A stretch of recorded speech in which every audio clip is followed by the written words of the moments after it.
Hey everyone, it's Mike Schellenberger for Public. In the spring of 2022, former President Barack Obama gave a major policy address at Stanford University's Cyber Policy Center, where he laid out a sweeping proposal for government censorship of social media platforms, including through the proposed Platform Accountability and Transparency Act. 6 days later, President Joe Biden's Department of Homeland Security announced that it had created a disinformation governance board to serve as an Orwellian ministry of truth with the clear goal of controlling the information Americans could access online. The heart of Obama's vision for internet censorship was legislation which would have given extraordinary powers to the U.S. government's National Science Foundation to authorize and fund supposedly independent NGOs to censor the internet.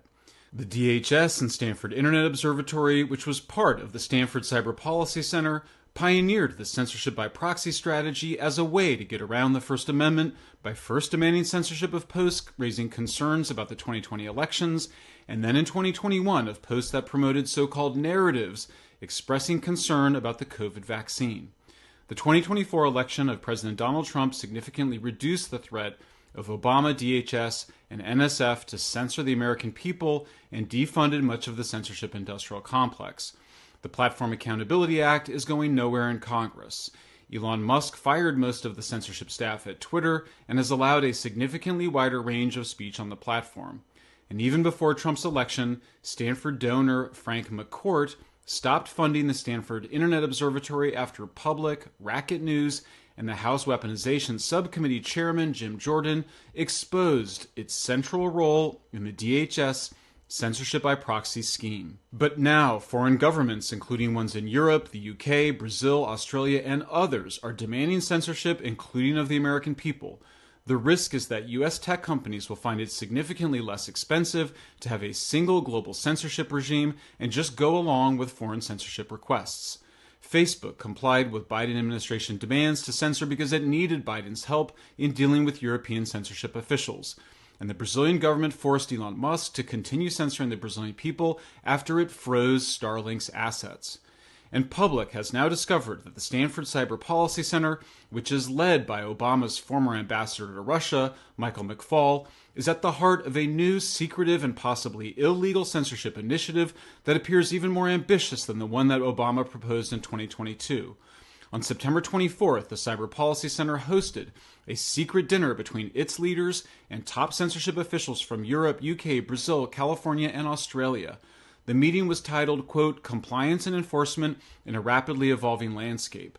Frank McCourt, the same person behind the Stanford Internet Observatory, financed the gathering through his Project Liberty Institute, or PLI, toward which he gave $500 million to, quote-unquote, strengthen democracy and, quote, foster responsible technology.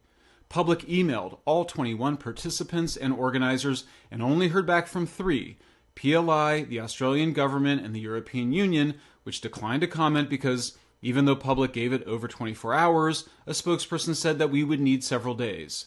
We will update this article if they or others respond. Quote, PLI has made unrestricted gifts to several academic research programs, including Stanford University, a spokesperson said.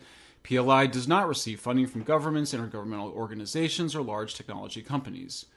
But PLI's own policy blueprint reveals that it is demanding a single total global censorship regime and intends to use the EU's market power, known as the Brussels effect, to force big tech companies to comply.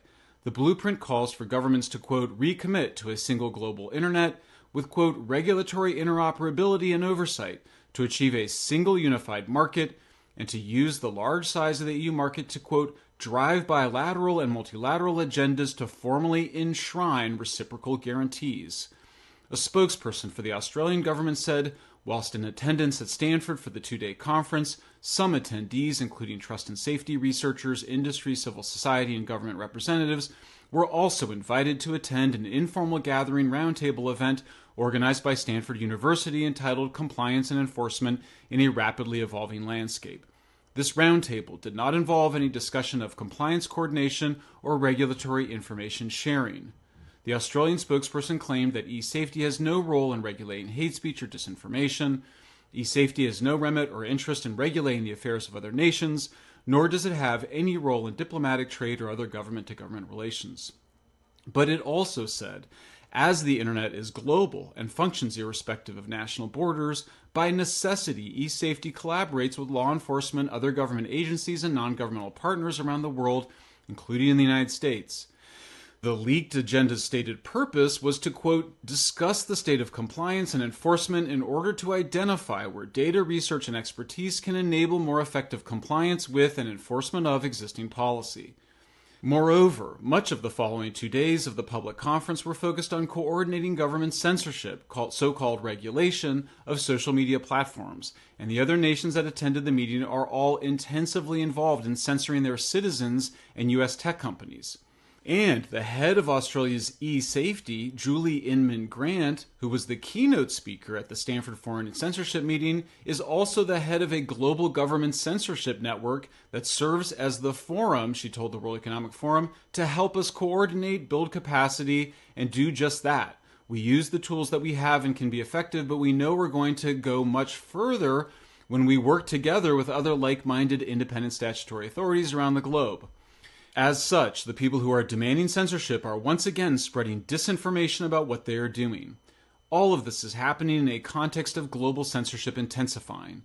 The UK government arrests 30 people a day for offensive social media posts, is attempting to censor 4chan, which has no servers in the UK, and will mandate digital IDs for employment, which may give unprecedented control to politicians and bureaucrats to censor. The Brazilian government has for years been censoring journalists and policymakers, incarcerating people for legal social media content, and threatening prosecution of journalists, including myself. And several European nations are censoring and arresting their citizens, preventing opposition political candidates from running for office, and preparing to implement digital IDs. So why did the Stanford Cyber Policy Center hold this meeting in the first place? And what is its strategy for global censorship? Who leaked the agenda to public and why? And what can be done to stop Stanford, Brazil, Australia, the EU, and others from realizing their totalitarian censorial vision?